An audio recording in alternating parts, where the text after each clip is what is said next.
तो मैकॉले ये सब वर्णन कर रहा है कि हम तो सोच ही नहीं सकते हैं हमारे यहाँ महिलाएं गुरुकुल की आचार्य हो सकती है। वो कह रहा है भारत में आधे से ज्यादा गुरुकुलों की आचार्य महिलाएं, आधे से ज्यादा। और वो कह रहा है कि ये सिर्फ गुरुकुलों की नहीं, हायर स्टडीज सेंटर में भी यही है। तो उसको पूछा जा रहा है कि ये भारत में ऐसा कैसे हो गया, महिलाओं को इतनी शिक्षा मिल गई, इतनी ऊपर आ गई।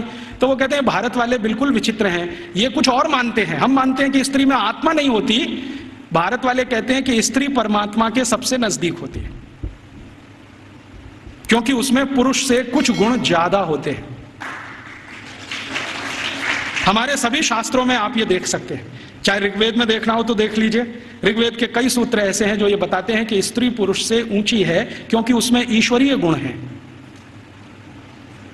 और आज की जो मॉडर्न साइंस है ना, इसने इसको दूसरे तरह से कहा है कि स्त्री में एक क्रोमोसोम ज्यादा होता है, वही सारा खेल खेलता है, पुरुष में नहीं है। स्त्री तय करती है कि बच्चा होगा या नहीं होगा, पुरुष में कोई दम नहीं।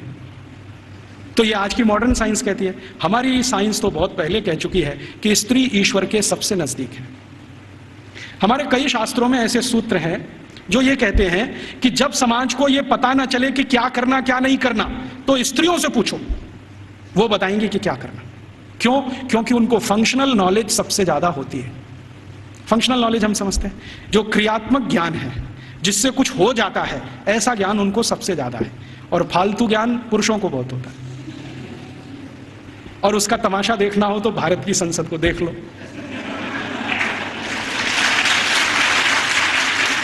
देखा आपने संसद में जो पुरुष सांसद हैं वो मां बहन की गालियां देते हैं और स्त्री सांसदों को चुपचाप निकल जाना पड़ता है। भारत में पता है क्या मान्यता है? भारत में मान्यता यह है कि भाषा का विकास स्त्रियों ने ही किया है। भाषा का विकास स्त्रियों ने ही किया है, पुरुष की ताकत नहीं है भाषा का विकास करने। क्यों?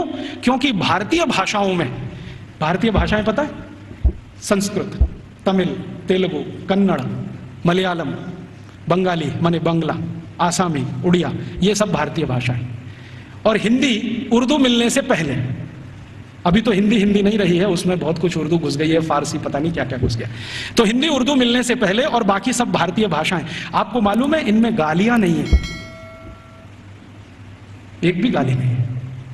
और गाली नहीं है तो यह सिद्ध करता है कि यह भाषा स्त्रियों ने ही रची है। हाँ,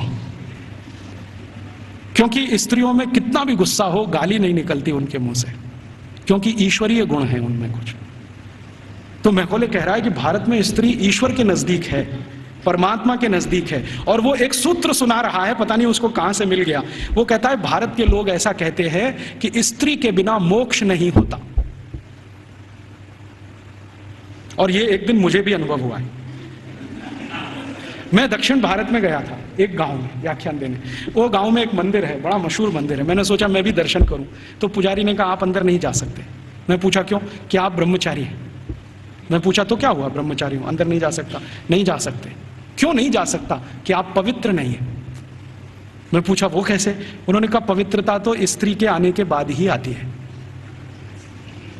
हाँ, और वो ब्रह्मचारी ने इतनी गंभीरता से कहा कि मैं देखने लगा उसका चेहरा, ये बोल क्या रहा है। तो उसने कहा कि स्त्री के जीवन में आने के बाद ही पुरुष पवित्र होता है, उसके पहले तो वो लंपट होता है।